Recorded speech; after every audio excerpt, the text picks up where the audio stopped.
do you think?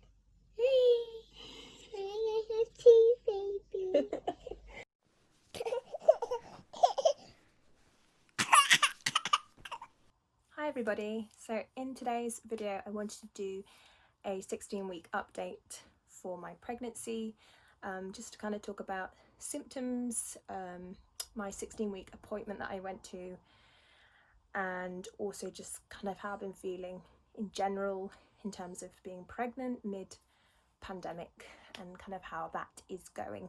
So I went to my 16-week appointment. I didn't really know what to expect because I've been reading different things on forums about the 16-week appointment.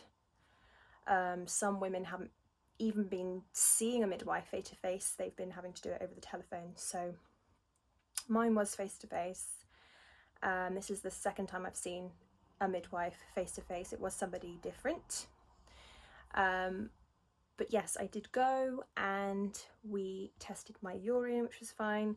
We talked about my blood results from the blood tests that I've had done, which were fine, and also the screening that I had done for the Down syndrome test, which came back as low risk.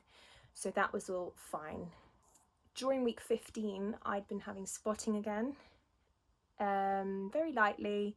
It was a dark brown colour, so I wasn't really worried. But it had lasted for a week. It's kind of stopped now. It kind of comes and goes. I don't know. So just thought I'd mention this, and we've sent off a swab just to rule out infection, but I thought it was worth mentioning just in case. She can't really see any reason for it. It could just be like another bruise. Sometimes when the uterus is growing or expanding, it's just super sensitive, and I know that, but I've just never had this in previous pregnancies, so I always just want to make sure things are normal and okay. She took my blood pressure, which was fine. We kind of talked about what's going to be happening next in terms of appointments. So the next appointment will be my 20-week scan, but I don't actually see a midwife now until I'm 28 weeks. So that's ages away. I'd also been reading that women weren't getting to listen to the heartbeat at the 16-week appointment, which I've always done in the past. I say always, the last 2 times I've been pregnant, I got to listen to the heartbeat. So I did just ask, are you still listening to heartbeats? And she said they weren't really doing that anymore. Didn't really explain why, but just kind of said, if you want me to, then I will. So I said, yes, please. Just because I'm in that limbo period now where you've had your scan, which now seems ages ago, it was nearly a month ago, and the 20-week scan is ages away. I'm not seeing a midwife, I'm not yet having movements, so for her to just listen and tell me the heartbeat is there is just kind of reassurance. So she did it very quickly and briefly, just stuck the Doppler on for about 10 seconds and said, yeah, all fine. So I'll take her word for that. That was pretty much it, to be honest. So the appointment was fine. Symptoms, I've been feeling fine. There's no tiredness anymore, there's no nausea, that's all completely gone. You might be able to tell that my skin is still a little bad. I'm still getting spots.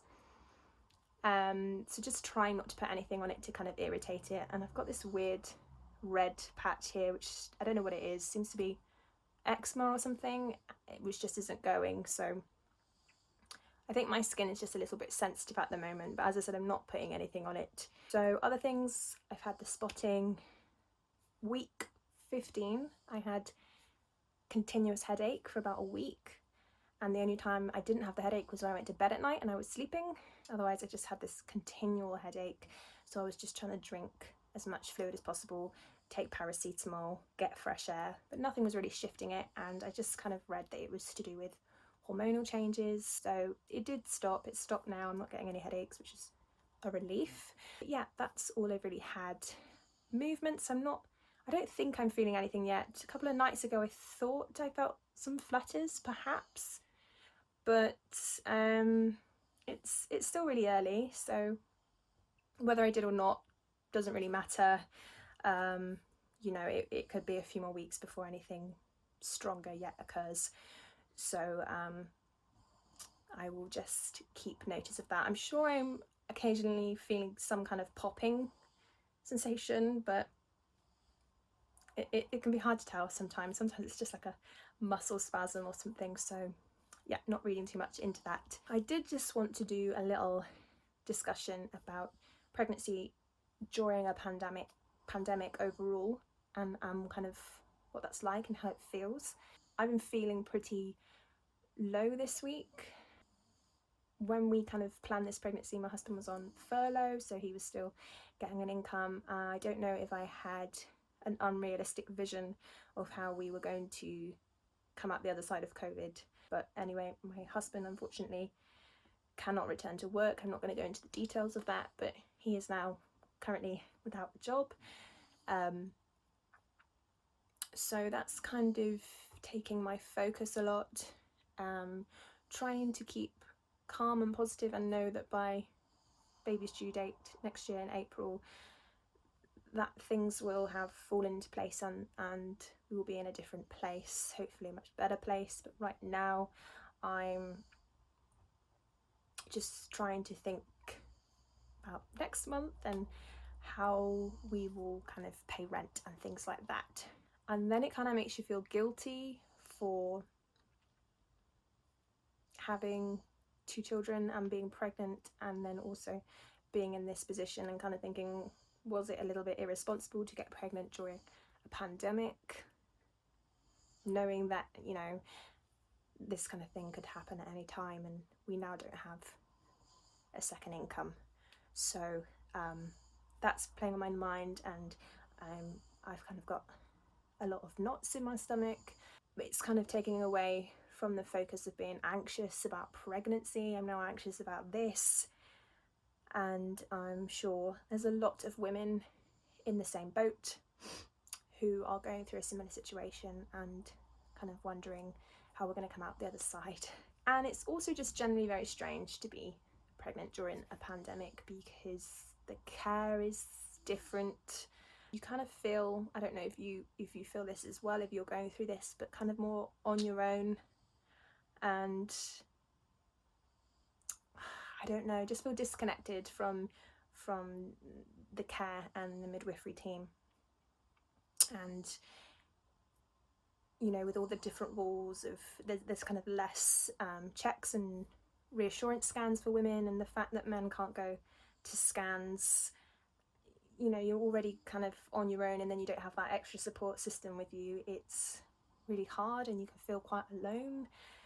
And also just that general feeling of not being able to share your pregnancy with anybody because you can't see anybody. So it's like you're just going to be in your house alone and pregnant for 9 months, and then perhaps the next time you see people you'll have a baby. So yeah, it's a really strange time, and I'm just trying to do all I can to keep a positive head on and know that kind of things can change every day and opportunities can arise, and I don't want to be stressed during pregnancy because obviously it's not great. So I just hope that you're all doing okay, and anybody who's going through pregnancy during this pandemic. I just want to kind of have this support system, and so if anybody wants to reach out and message, then please feel free. But yeah, that's my 16-week update. I will give you another quick look at the bump. But yeah, the pregnancy itself seems to be going okay. I just need to deal emotionally with personal life and this whole pandemic thing, and just feeling a bit pushed aside in pregnancy. Anyway, thanks for tuning in to watch this update. I hope to see you on my next video, so don't forget to click the subscribe button and you'll be notified of my next update. I'll see you again soon, guys. Take care. Bye bye.